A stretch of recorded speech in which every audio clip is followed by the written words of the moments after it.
Hello, I thought we'd just have a quick look back over our opening weekend at Stocks Fly Fishery. Obviously, I'm not at Stocks today.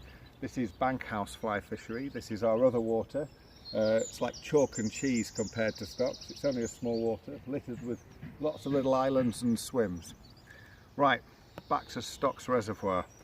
There was one, before I go on to Sunday sport, there was one return, late return for Saturday that didn't get a mention, and that is Willie Simpson and Derek Posey. They came down and they were away from the water by about 3:30. Amazingly, they landed almost, well, just over 50 rainbows between them to the boat, up to about 6 pounds. They too found tight into the willows along that northern shore, really productive, and they used orange blobs mainly and two-tone blobs cast right in, like, again, as I say, like you were barramundi fishing. On to Sunday. Now, we had a much colder night on Saturday night, which led to a cool start on Monday morning with a little bit of mist lying low over the reservoir. And everybody, after seeing the reports from the day before, shot straight up to the top end of the reservoir in the boats and started casting right into the margins. And surprisingly to them, their lines weren't tightening up, and it was quite tough, and they were hard, and they were weaseling the odd fish out. One of the first boats to notice that something had changed was Dermot Spate and Steve Bland. They moved out into about 10 foot of water, started fishing a little bit deeper, down to about a foot off the bottom, and they started catching really well and readily on cormorants.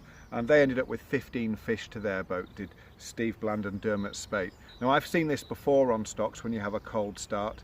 Fish that are usually cruising the margins just slide down that bank as the water cools from the surface down and from the edges in, and it just pushes the fish down into slightly deeper water, and they can be found there still happy to feed, just following that temperature gradient. So if you come after a snappy start at Stocks, don't forget that one. It can be a real blank saver, can that one. But as the day warmed up, the fish moved back into the margins again, and those anglers that were fishing those edges started to catch really readily. We had Steve Martin and Gary Martin. They caught 20 fish between them. Steve was on fire. He had 15 fish, mainly on a black cutthroat cat fished on a floater. His 15 fish, amongst them there was a 6 pound rainbow, and he had a tag trout as well, which won him a full day 5 fish voucher. There were 2 other tagged fish caught on Sunday as well, which brings the total up to 10 so far this season. The other one was caught by John Sykes. He got a 50 pound tackle voucher, and the other was John Atkinson on the shore. Peter Atkinson from the shore. He caught a tagged fish from 2 trees on a green pea that won him a 50 pound tackle voucher as well. But out on the boats, after a quiet start in the morning, Neil Heath moved into the edges of New Close Bay. He started throwing a cutthroat cat right into the margins and ended up with 16 fish when he hadn't had a fish by 12 o'clock.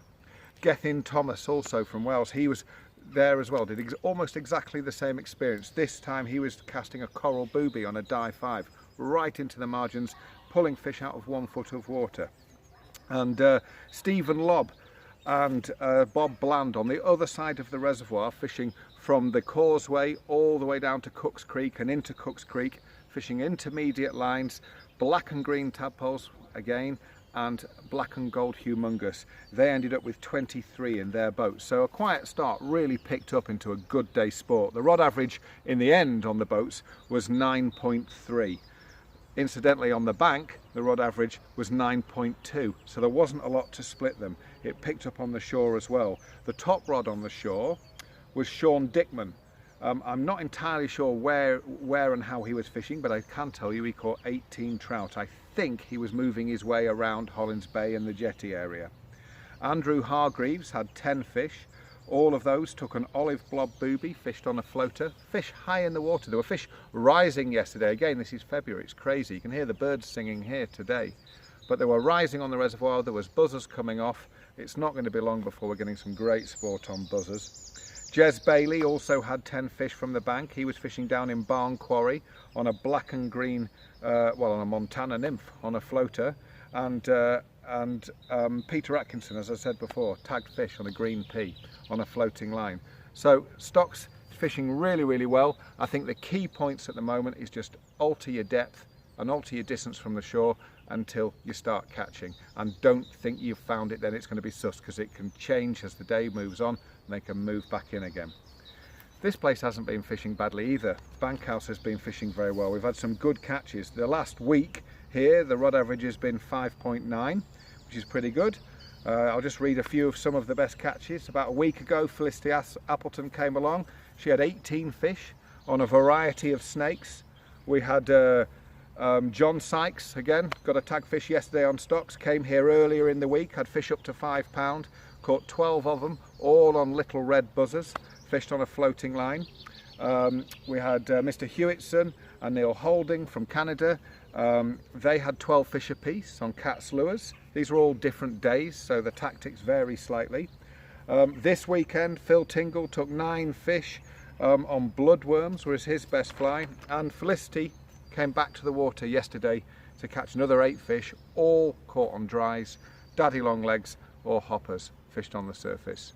Right, and just before I go, I'll leave you with a little clip just to cheer you up. Cheers, bye. It's another beautiful day at Stocks. It's just like this all the time up here. This is what we have every day. It's fantastic. Arthur making a nice little visit there. I'm here with Thomas, who is 7 years old, and he's just come up with a cracking trout. Thomas, can you tell me how? I was down by the jetty and I was twiddling in a fly. Was it, what type of fly was it? Can you remember? A black and green one? Yeah.